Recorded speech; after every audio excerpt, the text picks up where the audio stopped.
There's a quote which I share a lot from my friend Thomas Moore, who wrote Care of the Soul. And it goes like this: the soul has an absolute and unforgiving need for regular excursions into enchantment. Isn't that great? I think what I love about that so much is, first of all, it's true. And secondly, it uses the word absolute and unforgiving, which normally are not words I like very much. But in this context, they're completely true. I feel like my soul has an absolute and unforgiving need for regular excursions into enchantment. I need to regularly wake up to that deep, awake, big love, ecstasy of being. You know, a lot of people ask me, probably the biggest question I ask is, how can I always be awake? And I think it's such a wrong way of thinking. We're not always anything. Life is a process, it's an evolutionary process in which we're constantly moving and changing. We're not always. But what we can do is we can become, on that journey, more conscious on the journey. And to do that and to make the most of the journey and to engage with the challenges as well as the joys, all of it, we need to make regular excursions into remembering that we're alive, how good it is, how important it is. We need those times. And for me, that's what the Deep Awakening retreats are. That's one of the things. For some people, it's the very first time they see it. For others, it's like, check in, remember. But just don't just remember, but remember in your body or remember in your soul. Really remember. And I think we need to do that all the time. And as we do it more, it becomes more familiar. People look for a magic bullet as if, it's like, well, do this twice a day and you're done. It's not like that. It's more like playing a musical instrument. It's like, do it as much as you can, and it will become familiar.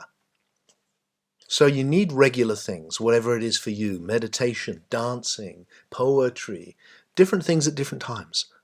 And then you need regular, real big, oh yeah, yeah. And that's what the Deep Awakening retreats are. They're not, they're not like, oh, I did that. For me, it's like, no, you just keep, and every time it goes deeper and you know more, so that now, having done it so much, I can find that deep awake state much easier. Unbelievably different to how it was when I started the journey, where I couldn't find it at all if I lost it. Now I can. Why? I've been there so much. Am I always da-da? No, of course not. Life does this. Sometimes there's huge challenges. But even when that's happening, I never forget completely because it's there. And that sees me through. So I've been thinking about that a lot recently, because the next Deep Awakening retreat is our very last retreat at the Abbey House in Glastonbury. And I've been running retreats there for a long time. The mystery experience, as it was then, and then the Deep Awakening as it became, was where we saw this explosion of love and awakening take place. I have so many good memories, and I know a lot of you do too, of the Abbey House. And this is our last one. This is the one in September. That's it, our last Deep Awakening. And so if you've been meaning to come. You will love it.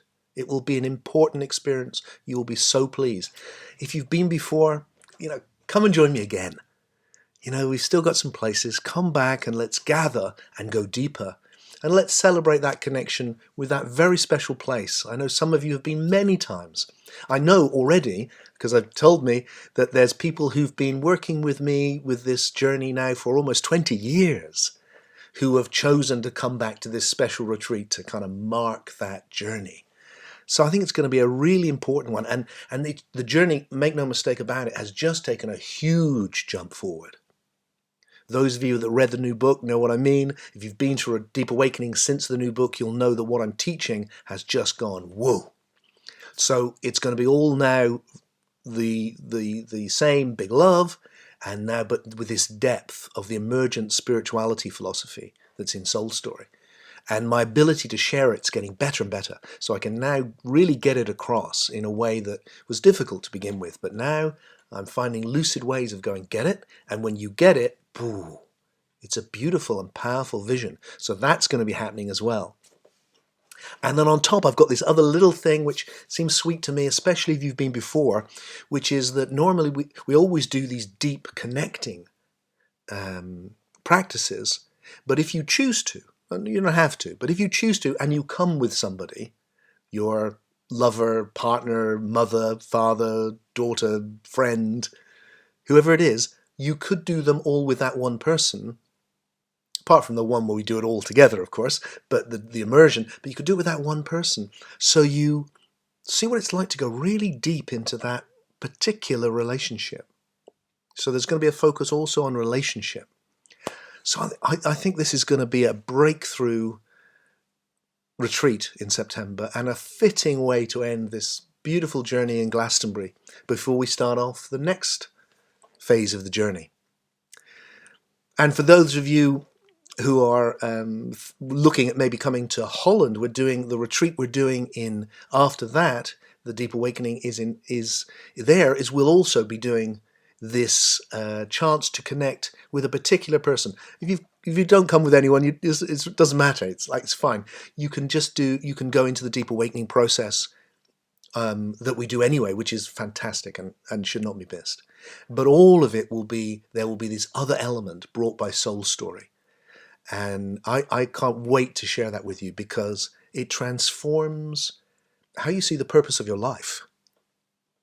That's what it does. It addresses the deep purpose of human life. And what could be more important than that?